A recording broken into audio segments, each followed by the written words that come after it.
It's now real. Bannaffe bano aba reality cinema nga beegasse wamu ne Smart Yara Entertainment ate era be bakomyewo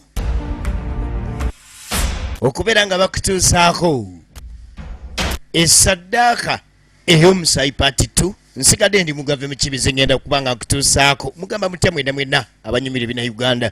Saddaaka y'omusaayi paati 2 akati Sembata Ashraf King jjukira yakozenga executive producer Naryange Farida namukwatira kawo mu mbeera emu bendala. Omuwandiisi Kagwa Obedi simbinakamu ate Smart Yara Entertainment bakoze ku graphics. Sembata Ashraf Kabaka najja akolanga omugasigasi. Kaka tugenda maaso Kavuma Nuwa nabeera welfare. Tugenda maaso twabe kyekyaddako ku byonna byonna naye nga nagamba nti gwe weekwate guno omukutu ogwa Kabanana Mwanje Steven YouTube channel ogenda okusanga buli kimu kyonna kyonna. Bannaffe bano ku kyemmere bo nabo bagamba nti weebali nnyo nnyo tebana bakwerabira gwe omwana wena ali e Saudi Arabia, ali e Qatar, ali e Dubai, oli mu nsi ki weetaaga kubeera nga ofuna delivery y'enjawulo ku mmere yonna gye weetaaga. Bano bonna nga bw'obalaba bamaanyi nnyo ba boss lady okubeera nga bakutuusaako ekyo. Kale bakuleetedde ne sinema eno bagamba tetujja kwerabira baana beeka katuddeyo eka e Uganda ate tujjeyo ebina Uganda ebirungi ennyo ate tuleetera abaana babiri nga banyumirwa. Bakubireko ku 9 oba plus 966 538 758 432 ku namba yeeka plus 256 780 15 70 26. Tugenda maaso twolekedde ntandikwa saddaaka ey'omusaayi paati 2.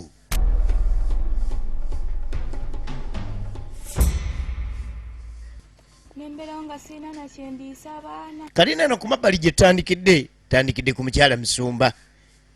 Jjukira asanga Lilian n'amugamba nti byetaaga okusaddaakamu.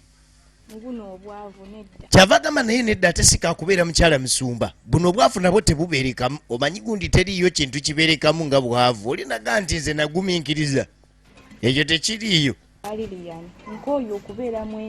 Agamba kaŋŋende ewa Lilian eno embeera sijja kumalako nayo.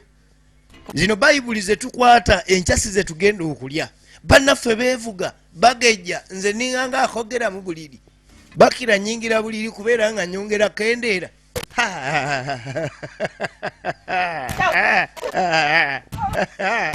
Alo be bakyala bano bemusanga bakooye musanga ensi yagikoowakowa dda gwe n'oleeta n'olowooza oleese nnyo ekivaamu. Ansangawo nga nkuuma bazzukulu bange. Ani gwe basiikini mbusimanyani ye jjajja gwenze omumbejja waawa nalulungi nga n'amaka gange mutabani we talinako yadde. Yamukakasa nga mutabani we talinako kaalinako wadde n'akamu. Kakati bino jjajja be bazunga mbu bava ekyalo bajje babeerewa abaana baabwe. Yafuna ono ate yamukalabula bukalabusa kumumanyiira. Wano genda bbaawo nde mukyalo bino byoyasama nonjejemba nompaabira ewa bba wange omutandika otya. Ngenda nakusinga nga nzize mukyalo gwe mala olya n'akatuga kama maana bafirimu akatuze waawe anzize wenyini yenyini mukyalo watundatunda tolina nga wobeera omanyirazo mala kakazi katunazi kayisaamu genda okusanga nyazala wasanga malaalo naye ono yamugamba okusanga nze muka mutabani we osanga amalaalo olugero nalukyusa saagala kumanya. yasalimira siri mwangu omufu akaaba okitunuulira ye maama nga najjira olumbe lwa Nazaala byebiki kisiraani gwe gasiya ewange tojja kubeerawo. Mujja musanga abakyala baakoowa dda ogenda omuleete ajja afuuka ebizibu. Efirimu eno etandise saddaaka y'omusaayi paati 2 kakati tutandika butandisi. Saiso balaba bampita omugave mu kibi Uganda Mwanje Steven YouTube channel kabana kwogenda ogisanga kakati mukyala Musumba Katonda wa buyinza kyava asanga Musumba asibye sawo ensawo gy'oziweesa olutwalo. Ngenda kuyiiya. Ngenda kuyiiya. Ninayo mukwano gwange yafunidde omulimu. Ogenda simanyiko? Mbadde mmanyi ogenda kulwayo. Abaana bo balese. Atisse ensawo alinganga atisse ekitanda. Bofuka ngenda yiiya. Oleka abaana mbugenda yiiya wajja ogenda okuyiiya. Kumbe bambi mukyala musumba ono esente za Lilian zamutengudde. Ensawo ezitowanga mwotadde ekitanda. Ensawo ezitowanga mwotadde ekitanda. Tugende. Kati mukyala musumba nga bamuzeeka. Abadde asazeewo ateme windu. Yeeyongereyo. Basi. Wano we wava kalunsambulira wano. Ha Freddy Bwavu! Bamulese Freddy Bwavu!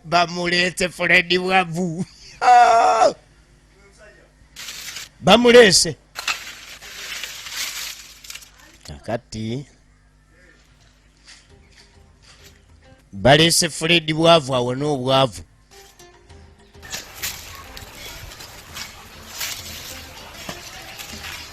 Asooka bamwetooloola. Aleeteddwa mikwano gye naye awo n'obwavu. Nzize jjajja. Olina okweyogerako. Oyagala twegattako. Oze twegattako nti ye. Bakubuulidde emisoso gya wano gyonna. Emisoso gya wano gyonna wagibuuliddwa. Ye jjajja. Nange njagala gaggawala jjajja. Ate bwe bati abamukambwe aba ensi yamukubakuba dda ne bwe kiba kyakiwaayo. Bwe batyo kyebava baalagira okuleeta ekibya. Egenda maaso. Laba emyaka gya Freddy Bwavu gye baleetwa. Ayingidde. Bwe batyo bamwaniriza. Yayanirizibwa Freddy Bwavu.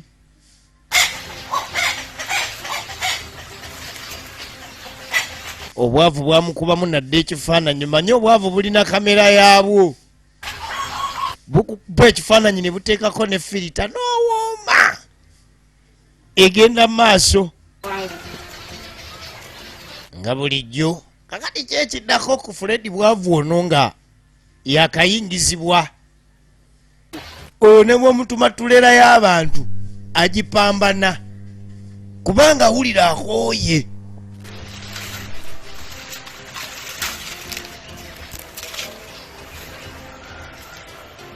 Bamwaniriza. Freddy Bwavu ono yayanirizibwa. Jjajja kati awo mmaze okufuna nange. Njagala saddaaka yange wano. Kati Freddy Bwavu bamusiba biri n'abuuliza jjajja katono nange ngaggawadde. Nti mu nnaku bbiri njagala saddaaka ey'omusaayi ogusooka. Baasi. Bamutumye saddaaka y'omusaayi ogusooka okuva eri Freddy Bwavu. Oboolyawo naye akyuke afuukeko Freddy mugagga. Bwe tuvaayo tuddako ku mabbali eno. Mukyala Musumba yali asazeewo okugenda okukola naye Musumba n'amusinkana. Omanyi Katonda alina engeri gy'akola ebintu eby'enjawulo. Genda ondeeterayo airtime naye abo abaana. Ebbanga ligenda okutuuka. Tuula. Dduka ogende. Mukyala Musumba omanyi ebintu by'amasitaani gano. Bw'oba tobiringiza nnyo nabyo tebikulingiza nnyo. Mukyala Musumba yatuula. Kakati kyava atuma akamu ku bwana bwe kagende kaleete airtime. Omanyi eriyo ebintu nga if you don't trouble the trouble, then the trouble can trouble you and troubles you to the troubles and you are troubled to become troubler. Egenda maaso. Freddy Bwavu asanga abasumba. Mwana Freddy gyebale Yesu akuyita iwa. Mwegatteko. Yesu awonya. Eddwaliro lya Yesu lirudda wa nammwe muleke. Ebya Yesu mbiwulira naye kakati binkwatirako. Agambe bya Yesu mbiwulira siganye naye binkwaseeko bitya. Nze nina kunonya sente. Oba oyagala bugagga Yesu yabulina. Watuuse dda. Lwaki bulijjo tabumuwa? Freddy abuuza lwaki bulijjo tabumpa yakandaba. Nangana sadaka yange nga muddawo mbu Yesu ampita nkowola. Yesu bulijjo tandaba. Nene be Yesu nabo balimba kati bulijjo mala kufuna chance atelio. Alyoka atandika okunkola munveeko. Balaba batandise funa. Yesu alengera maze funa. Kale tudde eno. Ngende mu kyalo. Yemba mbonaabone. Nyazaala agamba kangende mu kyalo. Ono omukazi akeera okumpa kyempi ono. N'embazi zino zinnuma. Atandika okunkalakata okwenkana ekyo kenzire mu kyalo. Ate munaye ne mutabani wange bwe mugamba tawulira. Mama mbubaka mwana. Nga nzira. Nfwanga nga tazeeyo kuŋŋa. Yagenda yeekokodde. Bakira n'obwe mugamba nti kati oli afa tasobola kudda. Ate abo abakadde nga yasitudde entundu ayabaasi. Wazira yagamba kanzireeka sika amaka ga muka mwana. Tuddako muwala wa Musumba.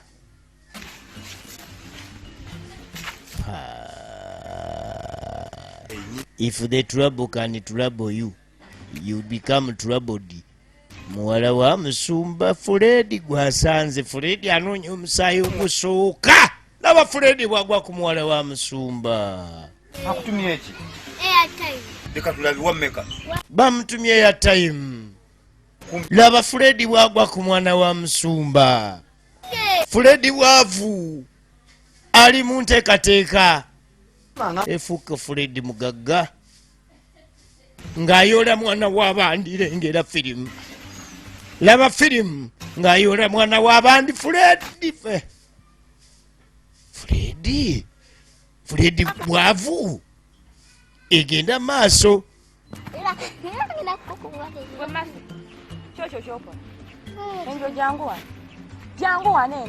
Kakati mukyala Musumba, omanyi mukyala Musumba yagaana okusiramuka ku mwana ono Masi gwe baleeta. Okuva le natumye time tanadda. Kati gwe badde ogirira ki ebituwanuku? Senga yabaddewo senga saatumye gwe mukulu. Kiddaano okubeerawo nga kizunga buzunzi. Kirabe. Gwe ddeeka. Banange omukyala oyo omukyala Musumba. Ladies and gentlemen, oyo omukyala Musumba. Kakati mukadde ono yasazeewo akwate ekkubo aviire amaka gano adde mu kyalo.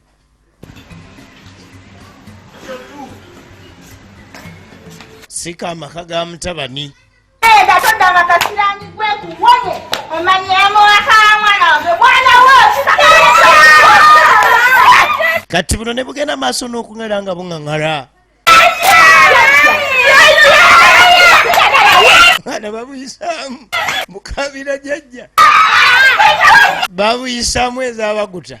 Miteewo. Omukyala amaka ageefuze. Era bba talina n'ekimu kyawulira ku byakola. Jjajja akutte ekkubo kagenda awo si waakudda ne bw'oba oyagala ki. Kati buno buŋŋaŋŋala jjajja. N'azibuyisaamu.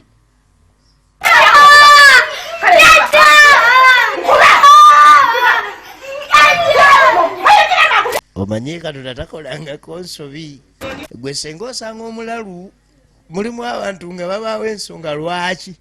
Bw'osanga omugumba kale munakuwalireko katono ntafunye ku ssanyu lya mwana. Naye Katonda balina bingi by'abataasizza edduniya. Bingi by'abataasizza edduniya kuba Katonda takolangako kintu kyamusobako. Njagala weetegereze. Jjajja asazeewo agenze. Tudda ku mukyala Musumba. Ono nno yatumye omwana naye kati talabika. Kumbe Fred bwavu yayodde omwana. Mukyala kyava akwate kuba atambule. Ajjako gye bagula airtime. Okutuuka ewakyazze ng'omwana tabangawoko we batunda airtime. Kumbe oli omwana ali wala kati. Fred yafunye saddaaka yeesooka. Egenda maaso. Jjajja agenda atulutuma omwana nansika amatubakira katono gapuusi. Nze mbadde ndudde okuwulira ku tteke naye alina engeri gy'akuba tteke alinganga Nagolola Moses of Uganda. Agenda atulutuuma. Siridda. Kati jajja bagenda ne bamukanyugira ebibi. Kumbe jajja bino byasazeewo okgenda atwala saddaaka yaffe. Jajja eyo gyogenda wala tetujja sobola kufuna jantugende. Jajja bamwetika. Jajja gye yalaga seyatuuka. Kaali akaseera akajjajja okuyambako ku mukyalo oli mu ngeri ya saddaaka. Era jajja awo wennyini omuzimu ne bagumukuulamu. Awo wennyini omuzimu bamukuuliramu awo. Jajja yaafa. Jajja yaafa. Tugenda maaso. Saddaaka ey'omusaayi tuli ku kitundu ekyokubiri. Olina omugave mu kibi Uganda. Mukyala Musumba omanyi oyinza otuuma omwana ye tayimu. Bannange yanoonya n'atandika okwevuma n'agabo basenga nze nagenze nineereetera ya tayimu yange.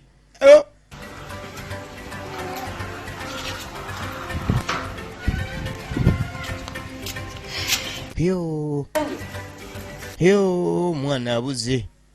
Kumbe omwana akoma wala. Kati oluvannyuma ennyo akomawe omwana abuze. Nze namutumye wakyazze wali kuleeta ya tayimu taliiyo. Awo unaona kuduka tiwali yamulabyeko ddala. Nga banoonya omwana ebyaddala ebya siriyasi ebikakafu. Omwana abuze. Lwaki weegendeddeyo? Nikakati lwaki tuweegendeddeyo? Awo n'omusumba naye alimba kubanga abaana bano olusi tubazaala batuyambeko. Mu bintu ebinafunafu ebijja mu busobozi bwabwe oba oli awo. Okutuma omwana eya tayimu ku dduuka oba ali ku mobile money tekimenya mateeka. Kati musumba kyava ayimukiramu. Gano no maka aga musumba mwe batuta omwana okukola saddaaka. Tugenda maaso tulaba saddaaka ey'omusaayi part 2. Era tuddamu kiggwa gye ziggwera. Ayi Mukama taata. Musumba bwe banoonya omwana n'abula najja akwata ekitambiro ky'emmisa akiteeka mulyango wennyini awaka. Omwana abuze. Yesu gula amakubo gonna omwana yonna gye bakutte. Omwana oba yabuze oba ali bwa mukwano gwakomewo. Kumbe Fredi aleese. Fredi bwavu aleese mulamba. Wulira ekitambiro, wulira saddaaka eri egenda tandika. Kati ekitambiro ku saddaaka. Ekitambiro ku saddaaka. Ekitambiro ku saddaaka. Omusumba n'asindika ekigambo kya Katonda. Naye kyayingira gwe. Saddaaka zaali zitandika amaanyi ga Katonda gakuba bana bali batandika saddaaka bonna ne bawunga. Omwana n'adduka naye yongerayo.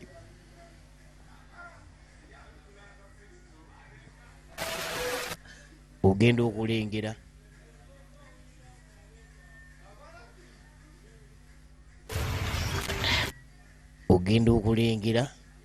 musumba ono ekyamutta. Kakati akaseera nga kagenze katambula.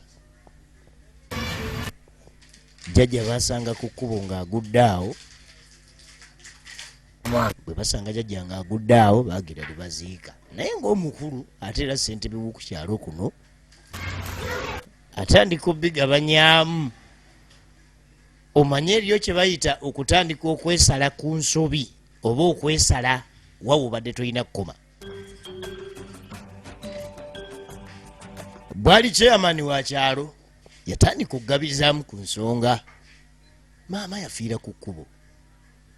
Ne bajjawo ne bagenda bakola ki? Baziika. Kati waliwo eyawonye ekiiso kyadde kitandikirawo.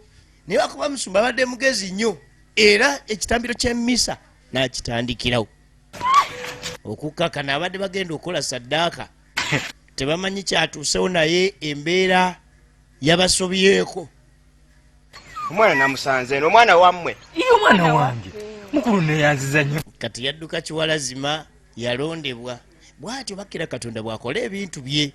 Kyova Katonda buli kimu kyonna kyonna kirinako engeri gyakimaliriza ate oba oliawo n'engeri gyakitandika. Katonda agamba asanze akaana kali awo kakaaba kalinga nga akabuze tekajjukira nawajje kaavudde kumbe ekitambiro ky'emmisa kye kyayambye akaana kano. Ebyabadde biddako byabadde byamaanyi nga bayola kantu kaddeeka. Mwekwatenga nnyo nno okusaba kyova olaba okusaba kubako ebintu bingi bikikubira eyo biddeeyo kali oluvannyuma ennyo kyava mugamba saddaaka badde ogijjewo era nga bweŋŋambye jjajja baŋŋambye ennondo omwana yina nalonzeko kkubo kati oyala kundetera bizibu nedda gyeki Fred oli wa bizibu tewalabye kyaguddewo gwe tewalabye kyaguddewo ategedde n'emisambwa gyonyini ne gigwayo ne gizirika. Omanye emisambwa gyange okusooka okwenyaga simanyi nako oba emisambwa egimu ginadda bakira gigino girina n'entondo bakanze emisambwa gyadde gigenda okunywa omusaayi genda olete omusaayi nga bukyali gwe bukubula gugwo gwoba oleeta gwe kasita obula saddaaka weekamulemu ogugwo oteeke omwo oleete emisambwa gyekanze. Omanyi kakati emisambwa n'olubuto lukyagiruma ng'oddawo egenda mu maaso. Ate gundi ovanga ku muntu nga yali mwavu nagagawala oyo aba mubi nnyo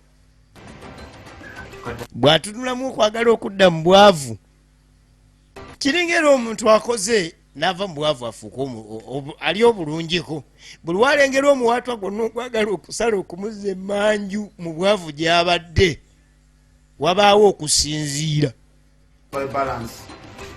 Kati bano be baana ku kyalo ababayigira maali ki saddaaka era babasasulirawo kakati bo bakwata bukwasi bwana nga baleeta tebamanyi oba onaabukola ki oba abutwala ku ssomero oba agenda bufunira mirimu.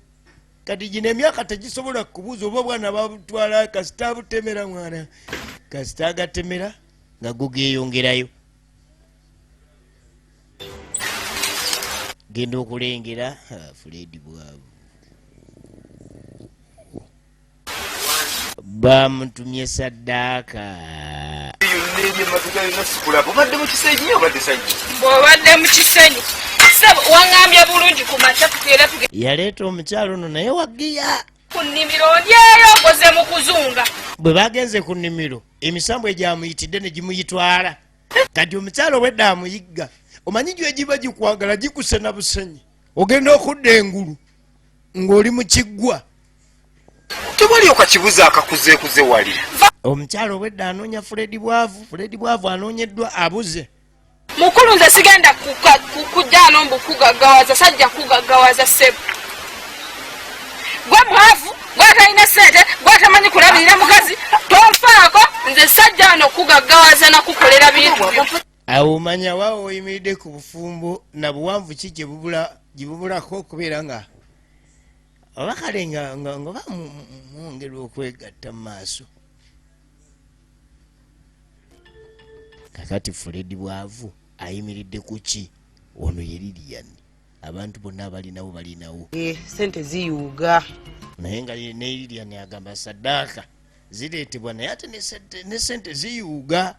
Muzuku wangi jeje essaawa eno neetaaga saddaaka ya bbaawo tya abaana bonna mbasaddaase mbamazeewo ensegaze omwami oyo omu bw'ati Olira firimu kitoŋŋondezaamu jjajja sente ziyuuga ono yasaddaaka abaana be bonna bonna akuddayo eri embeera gye walimu kati oba oyagala kuddayo mu mbeera gye wali muze gambye njagala bbaawo twagalayo ku musaayi omugumu neetaaga musaayi gwe twagala musaayi gwa bbaawo jjajja wandiŋŋondezza jjajja ŋŋondezaamu abaana bonna nabasaddaaka nsigaza musajja naye musaddaaka abeewaabwe banaagamba batya musaayi gwe kati wali kyakola bajjajja baabano beekanzemu bafunye emukono ku lubuto okubaluma baba bagamye baagala saddaaka nga nkulu ekitambiro ky'emmisa kyabayisaamu eggaali kyabaleka bafumbya miyagi Pula temunoonyanga kuba mpulira wano wandamu. Kyekibatawanya. Kakati wa chairman amaka gakyankalana omuwala omukulu agamba taata tombalanga ng'omusango tombalangako musango ngambuze era bwe noonyanga temumbula amini bwe mbulanga temunoonyanga N'abatuma temufaayo. kubanga maama alina engeri gy'atuyisaamu gye tutasuubira nti eriyo omwana omulala yina gwe bagiyisa ayingiddewo kati olwaleero anti bagala nti batubunya nga toliiwo wulira firimu genda mukubanga wooli kati buli omu ngenda mukuba nga wooli baleme kuntemako bigambo baleme kunnumika walikote tadi abaana bantu tebawulira boolaba sikia firimu ababala nga boogera ku kyalo nti mbabonyaabonya Ababonereze. mami oba obonereza okuba mpolampola ku bigere omutwe gulwaza mami oba okuba Tomanyi kisa kya mwana Ebyo ky'ovodda bitamunze. ku banno. alo bino babikola maama abikola taata alaba nalongo bonereza mpola kati ono omusajja mulimu obugamba mbu babamuloga naye omwana ndaba mukamwa lwaki sikubeeza ombwa Abaana bagolole. anangira obugumba yeyaza abaana bagolole nalongo bulijjo bakwogererako bwereere bulijjo ogolola bugolozi baana mpisa mbi bakulaba mukamwa bagolole ojja ofuneyo ne ku mugga omugumu ogenda eri wansi oteme ku kapankooli itawo naye bakugololera bano taata gira nakano kagolole bagolole kumbe bakira bulijjo bakuvuma bagolole terera naye bakugolole kutta mwana nalonga abaana babonereza abaana bayononeka dda bwe batyo yesemakula mu dduumi baana bayononeka bwe bati bulijjo bakiro olina kubagolola walwawo oyagala bansike kakati yembeera eriwo era kyekiddako mukyala Fred ono abuukabuuka era buli kiseera yatambula mu kwewuunya akomawo asobasoba waka akomawo leeti Fred akomawo leeti muyinza okubeerawo muli ku luyimbi ne Fred weekanga taliiwo Fred ono waliwo ebimulyawo byo bimutwalangawa siina ssente naye womubuuza ng'akomyewo nina abammanja simanyi bemmanja mbeera ngenze kubanja simanyi ngenze kukola niweebuuza tolaba ku ssente esaawa zakomawo essaawa zakomawo zimmalamu omukyalo ono kyukaseereza Fred tezirabika jjukira Fred tannakwasa ajja kumala kwasa ku saddaaka essente ziryoke zitandika okutiiriika era gwe guno omulimu gwaliko afuna abakwasi b'abaana kati wano waali era bulijjo tumukolera saagala mulimize bikyafu ebyo.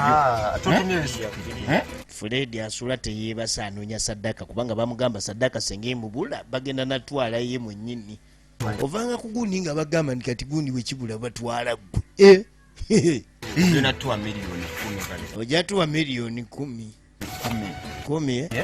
enja tusinkane wano era wennyini wano ekyo ekya miliyoni 10 talina buzibu kuba kakati akimanyi nti eri money for money ki deposit wankya egenda maaso firimu eno saddaaka Fred agiteekateeka era afuna n'abagenda ogimukwatira anti wampisa bubi neze newuunya waki yampisa bubi kubanga nze mbeera mu nnyumba nga jasintudde butuuzi ajja nga mwabasanga muli mukola mirimu yajja nga nfuna buvumi kekamase bambi za bubi omusumba ke yaleeta kakirabira ddala nga naye maama akayisanga tangira ku nsawo yagamba asonyiwanga banno kyokka Katonda yagamba nga asonyiwa banno naye nze maama musonyiye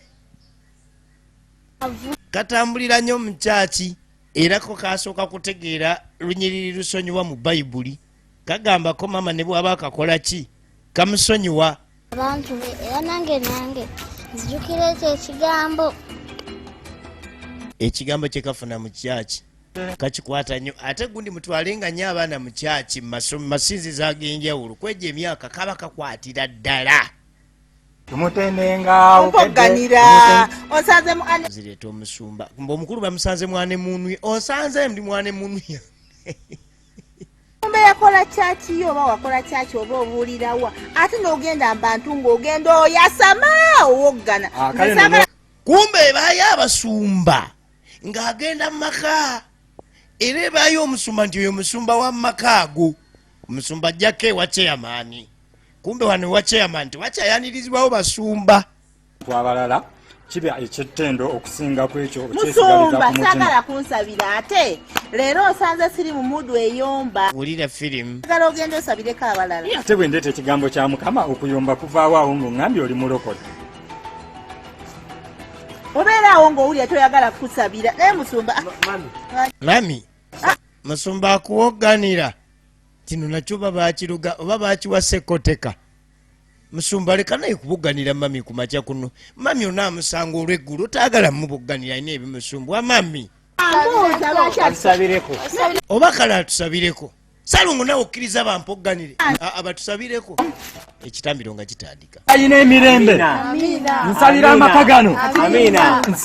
musumba Amina. mugende ku kyaki eri munoonya Dadi. dadi ekigambo kya Mukama dadi osazewo batubogganire ku makya kuno dadi mugoba munyo olaba omukyala ali mu sitaani omusumba agobaganya mugobaganye Dadi saagala kunkyankalanya. Dadi saagala kunkyankalanya. Ate gwe kyana ate kino ekyana kino olaba bwajjewo okusabirwa n'akyankalanya embeera olaba bwajjawo embeera nagamba nti. Bantusabidde ku Batusabira biki bizibu ki bye mufunye jjajja yafa kibunziku ate ne mama yafa kibuniko kati embeera bano gye balimu ya kirivansi nnyo mami bagolole mami obuyinja ng'okwata butono wakakutteyo guli gubulooka omwana okuba ku mutwe n'ogolola n'otiriza bagolole kunyiiza nno naawe. nono nawe daddi ogenda kunnyiza daddi kubanga akasajja kaze katuwogganira budde bwakumakyawoza batusabireko tufunye ebizibu kinnyo ebiri awo ebitusabizaako gano amaka gaali ga ddiini omukyala waamu yalimu nga tannabagenda kati ebbanga we lituuka omukyala ono bw'alaba bbanga atandise okulaba ebibi bye kiki ekiba kiddako Kyannyo bulwadde nnyo. yafunamu ekirwadde awo Saalongo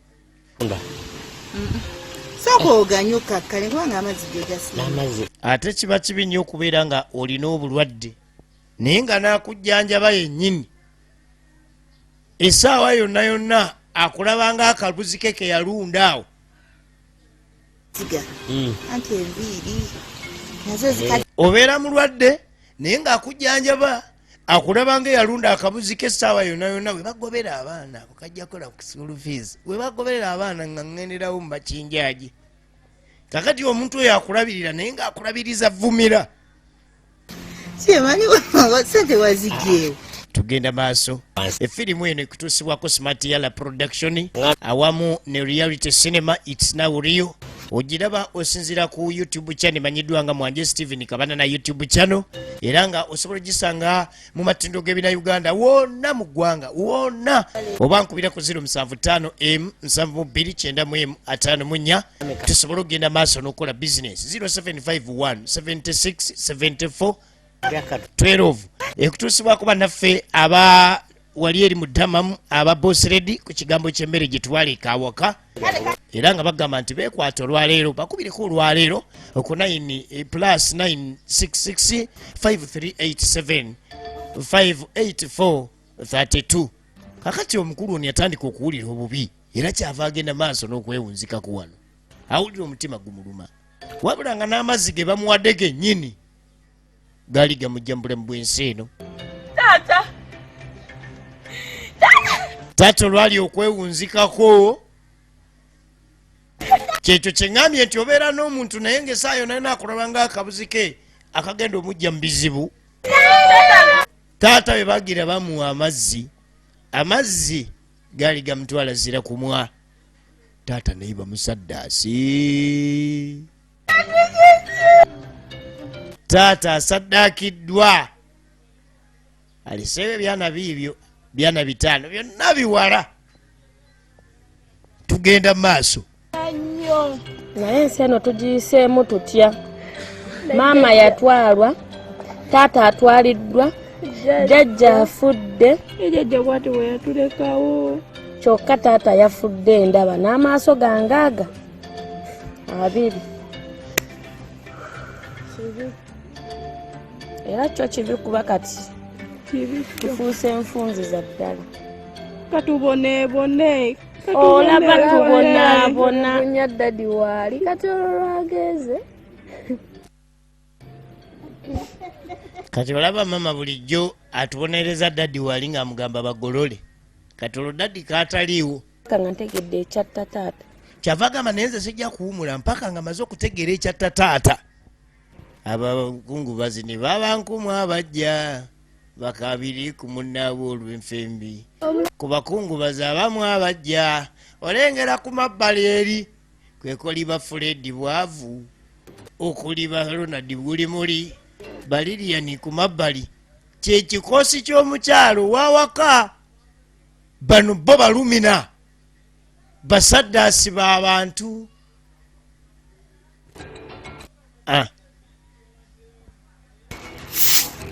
Tugenda maaso bw'atyo. Chairman yaweta atyo. Era tugenza okulengerako nga Fred Saddaaka erabika erina weemutuusizza Fred Bwavu. Mu kuziika yaliwo naye nga mu mbeera ya njawulo. Bano b'omulimu gwabwe baasi be bakola ku kya Saddaaka oyo ne batwala. Oyo lututte. No. Fred Bwavu. Saagala n'abaana baluddeyo. Saagala. Saddaaka kati zaaku. Be bano. Okay, ba. Mwanguwe mugire nammwe. Mugire. Mwanguwe. Fred Bwavu nga bamutuusaako Saddaaka.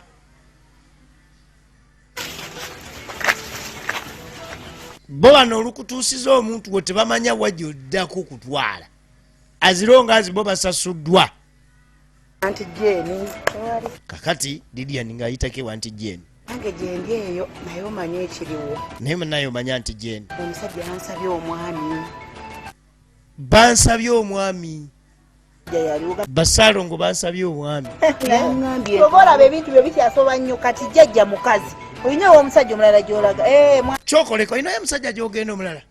Nedda ngamba bano kale kaŋŋambe kuba yagamba omusajja yansabye omwami. Naye musaddaake. Kale kanjogere mu bukakafu. Bajjajja baŋŋambye Saddaake mwami wange. Munkisa. Kyeni si byangu naye kyoba omanya kale. Ngera bw'obimanyi. Noonya abaana naawe otwale Saddaaka. Abaana bali kuno kukyala abazungu obuzunzi. Ate oyo ye yamalirira. Abaateranga kuba kati nze ndi mubaga. Oyo yamalirira agamba kati nze ndi mugumu. Nina busaddaaka obuneetoolodde. Bwe nnemererwa eri nga nkwata ku bwawaka. Ate alina waabuyita bwa musaayi gwe. Nze mbibuulire buli kimu. Okwate ssente obawe. Katonda yamugamba nti oba bakutumye ebbaawo genda oddaba olinga Saddaaka. Bw'oba obadde osaddaaka nga mwana omu, bw'oba okyagala bbaawo abeere ng'akyali mulamu, Saddaaka nga abaana 2 baasi. Alo Fred Bwavu alo n'akamula bulungi nnyo ekyo byabaakimuwa. Era bamugamba senga ekibi ekyo kikubulamu omusaayi jangu ng'okamuliddemu ogugwo. Fred Bwavu saagala ne banzijjako erya Ssebyala eryeka ne banteekako erya Bwavu.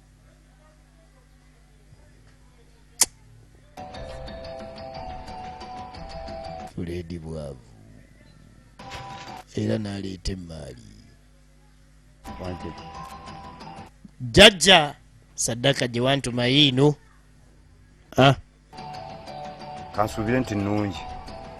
Jjajja bw'agikebera Fred ono sadaka ze zirimu okulemala yagenda kuleeta mwana aliko kitambiro kya misa kakana emisambu agyekanga ofune sente. Kakati Fred eno namu genda ogagawale ofune sente tewerabiranga otuleetera sadaka eza buli kiseera.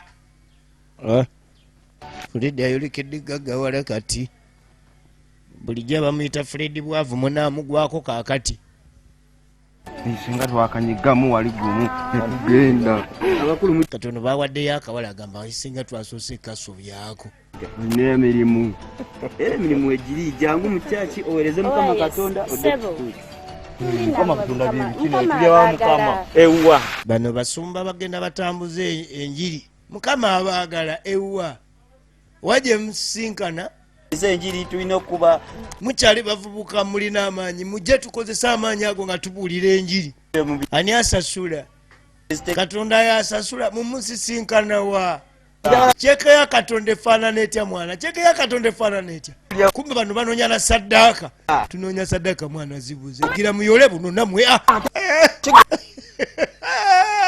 gundi ogenda ogamba omutoko gwe abantu ali kigambo kya katonda tebadda buli mwana okumukwata mukwatira bukadde 10 obukadde 10 kati Lilian yasindikiddwa okujja okusinkana abantu bano kubanga bebayambako ku jeni mu kulabika nga afuna esaddaaka atusooka ompawo deposit wa bukadde 5 kati omwana bamukwatire miliyoni 10 baddamu emitwalo 2 matono kono nze sigenda bbawa miliyoni 10 era nze asindisa agambye mumukwatira omwana ku mitwalo 2 ze ngenda okuba oba mwagala mutwalo oba temwagala mukama mmwe yansindise tukole kale bw'aba yakusindise tukole ha Fred bwavu fuule omanyi nga bulijjo fuule bwavu bwe bumutunuza atyo akuba n'ekikalu alina n'ettaayi ennyimpi mumpe umena mulinyirira mulimu tibawutibi gwe kasana genda ku mateeka ga jeni buli kimu kigenda kubeera jeni mufunaawe omafwala saddaaka nebaga ate yondokole baboola ebyo ndokole oletuta saddaaka endokole Fred bwavu ekya saddaaka yakigumiikiriza era n'akinyiikirira kati takubye mataayi omanyi nga Fred bwavu bulijjo anyumira ekikalu n'ayambala n'agogoka bw'ati si ye muwanvu muli babi nnyo mukola bulungi ne mulina omululu gwa ssente mubeerawo ne muyayanira ssente kati ebidiru gye nnina temunseera naba sente butiniwulira nabaleetera abagagga babawa ssente ate ono gwe mbawa wange wa mu nju kitegeeza mbadde mbawa miliyoni kati namba emitwalo oyo mugagga waffe atufunidde bakasitoma bangi tugenda maaso nene y'omulembe bagiyita saddaaka ey'omusaayi paati 2 mwanje Steven kabana na YouTube channel kuogenda ogisanga ekutusibwako bannaffe abamanyiddwa nga ababosi redi wali eri eddamamu mu Saudi Arabia bagenda maaso n'okulabika nga bakutuusaako firimu ezino n'endala nkubiraako bw'obanga ofunyemu obukalubirivu mu bo bannaffe agamba ki ajjati Zainabu awo mu Dohal webale kubeera nga kyokola kya bodde nnyo kakati saddaaka nga zigenda maaso twabewa kyekiddako era wajje biggwera Fred wuuno ntambula nemagaza bwemagaza bikinzi mbisegu Fred asaddaaka naye tekinabaterera bulungi tebannaba muteera ssente bulungi saddaasa awo ng'afuna kyenjagala kati sinaakufuna jeni ono yeetaaga kubuuza nsonga eno asaddaase 1 by 1 tanaba kutuuka ku bantu bali basanga ssente nga zizze ekyama kiri kitya jeni yeetaaga okubuuza bo bagaggawala batya oba saddaaka zembadde ndeeta nkugu omanye eriyo saddaaka nga nkugu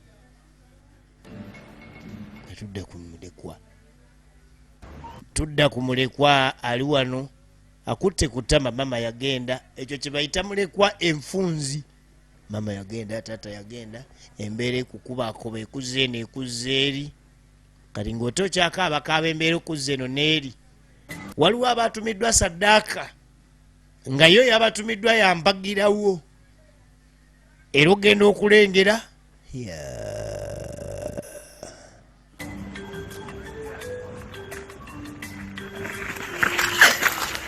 kyabeekanga bwekanzi kimaama ng'onaakiyise manju baasi onono ye muwala wa chairman omukulu gwe bayoola ye muwala wa chairman omukulu gwe bayoola era ne bayoolerawo enviri zasigalawo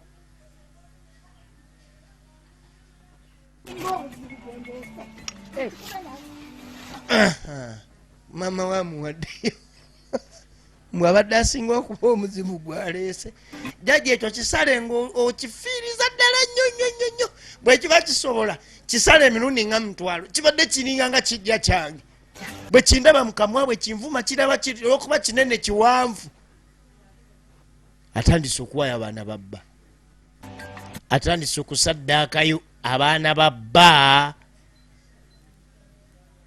atandise okusaddaakayo pananga abaana babba atandikidde ku mukulu kikoze bulungi kale nywako ku musaayi kyava agamba nti nywako ku musaayi gwe bw'onywako ku musaayi gwe teri kululuma beba abakyala zeze sente era yengeri gye bazikuuma omanyi jeni nze ebintu bintamye obugagga bunnemye naye bayeri fuledi ye fuledi kakati tumugjeko n'eryabwavu tumufuule fuledi lukaaba akaaba bukaabi ebintu ebinabulabe asadde asese teziganye okulabika asadde asese teziganye okulabika okutwala yali nfu saddaaka gye wasooka okutwala yali nfu genda ononye saddaaka entuufu endala nendeeta endala nantuma saddaaka endala nentwala saddaaka endala naye era bikyaganye era fuledi nabikanifera mu bwavu bakira okufa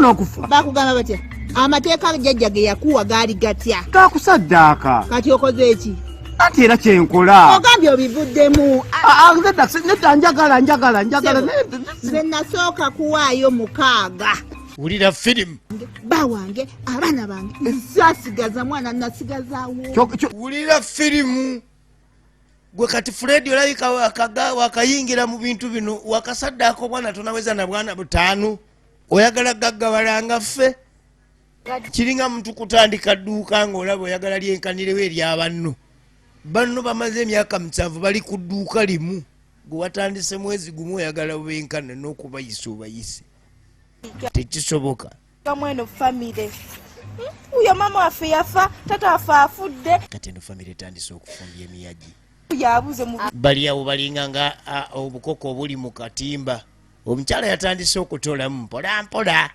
era omukulu naaka yabuze okimanyi tutuuse olya kasasiro kakati ono agamba tulabika tutuuse okulya ku kasasiro laba omwana omuto yagenda kubaawo otya bona ababakwata babano gye bali egenda maaso saddaaka y'omusayi paati tu era nga twagala tulabe kiddako wajje biggwera eri omuntu gw'oleeta mu famireyo nosobola okubeera nga osanyuka naye ng'oleese byokola mu famireyo olunaku chairman lwe yakkiriza okuleeta omukyalo oli maka chairman lwe yamalawo famire ye yonna yonna mukazi yatta mukazi we mwenyini chairman yamusse abaana babano batandise okubanojjola mpola mpola just kusanga mukazi ku kkubo n'oyaniriza n'oleeta awaka byanjawulo nazziku nedda nga mala kwetegereza naye kati tebikyakola ate wano waliwo omukinja aje mukugu atuukira kugulya omusuwa gwennyini ku musuwa gwennyini kwatuukira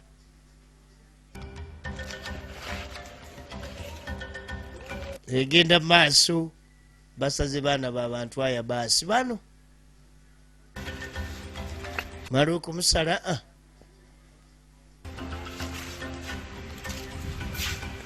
ono ye saddaaka ze yagwako zaali nfu era y'okugaggawala ku kyaganye ebayo omuntu gwe baloga obwavu niye olaba asaddaase n'okusaddaaka era n'asigala mu bulamu obweki switi ogamba ki ani gwo sweetingisa kumbe sweet ebbanga ligenda okwetula sweet atanisofu Gamba buli kyona kimanyize tulya. Aiseva soka tuziwumulemu ezo kubanga kati mbadde njagala kugenda mu kakoona wano nkomewo mangu waliwo bintu byenjagala bya bwangu akati Oyagala kunsiibya njala mukulu. akati tajjeeyo ekisaayawo mu maka embiri baddiwo omukyala Fred bw'alaba ku kisaayawo aka yamanya nti kati amaanyi gatandise okujja mu maka yalimye lubimbi lwani oyo n'amusasula yakubye kasooli oba yafuuyidde ennyanja tandisa n'okunkwata mbyenda madamu kati omukyalo n'amawulire gamutuuseeko edda madamu amawulire gamutuuseeko waliwo omwana we eyabuze era yamanyirawo kuno abakwata abaana be bano mukwata mutya omwana wange nimumutwala kwatagana mwenna nedda ffe guli muli yatugambye ffe tuba tukakwata yatugambye tukakime ate tumanyi muli bamukwano tubadde tumanyi gwe wakamutumye guli muli agala kumanyiira adde atya kuba nanze benina okusaddaaka ate ye abasaddaake kati nze nsaddaake ki kangende mala okulaba guli muli gwe guli muli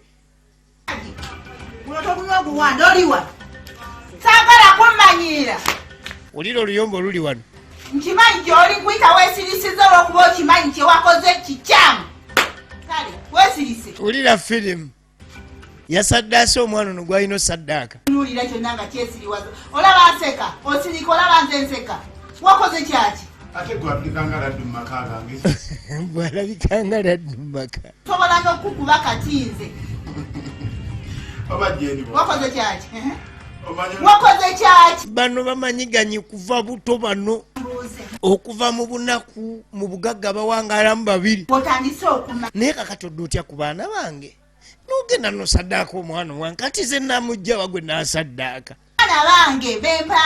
baana bange bempaayo bawange beyandekera byemu ku byobusika byennina kakati ate gwojoba weeyo naye tuli baluganda kumbe baluganda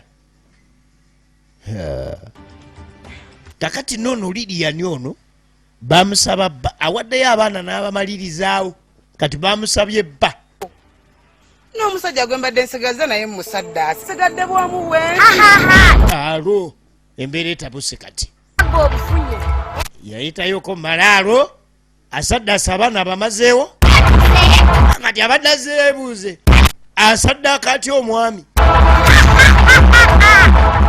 kumbe okalyadda kaddadda okalyadda kaddadda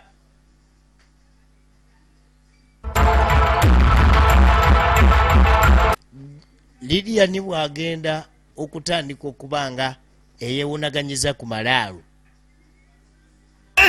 ekintu ekyo kimenya mateeka dabwe kizikusa emisambwa gy'abo abaana b'emizimu gyonna gyonna egyali gisaddaakiddwa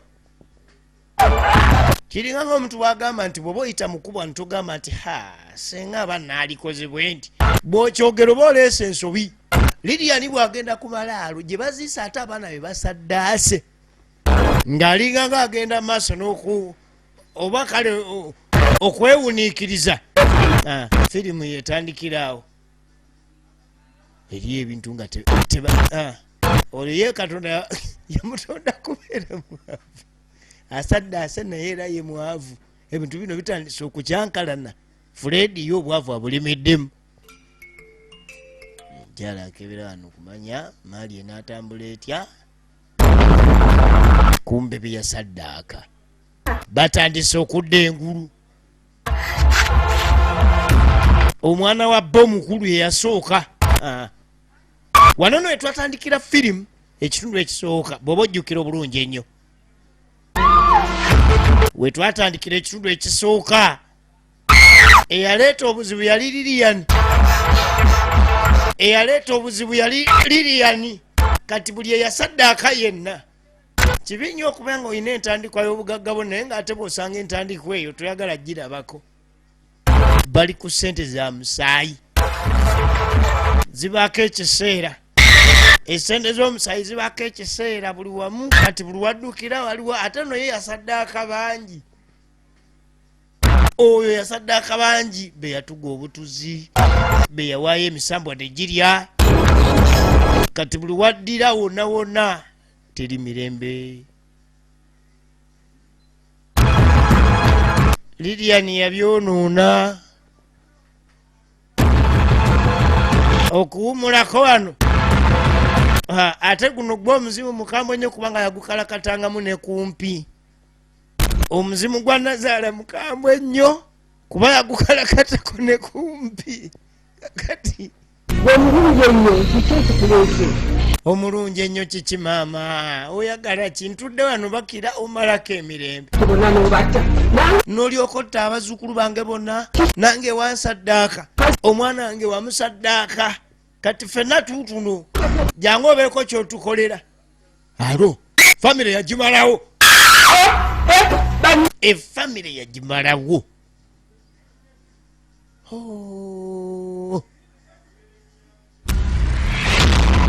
Famire yagimalawo kati waliwo ebitatambula bulungi.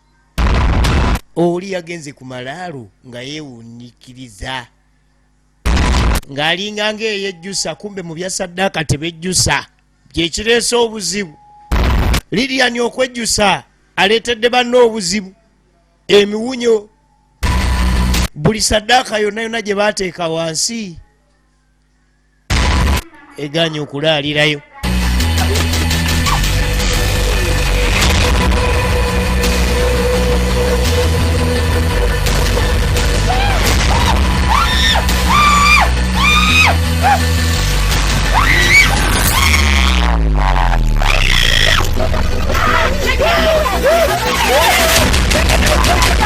Buli yakola ku saddaaka zizizo omuzigo laba Fred Bwavu ate yoyo Fred Bwavu bambi ne saddaaka nukulaba Fred Bwavu Fred Bwavu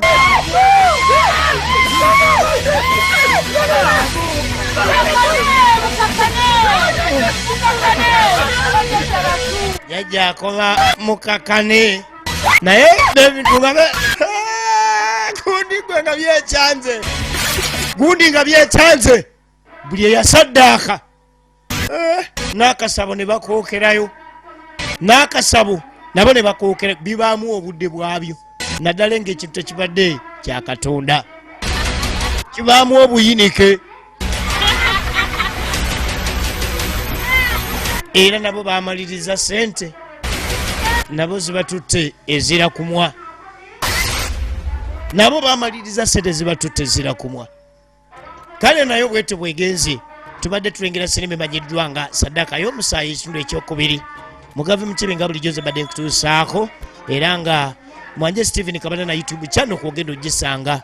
Mwebale kulaba tusinkane mu ndala era mweraba.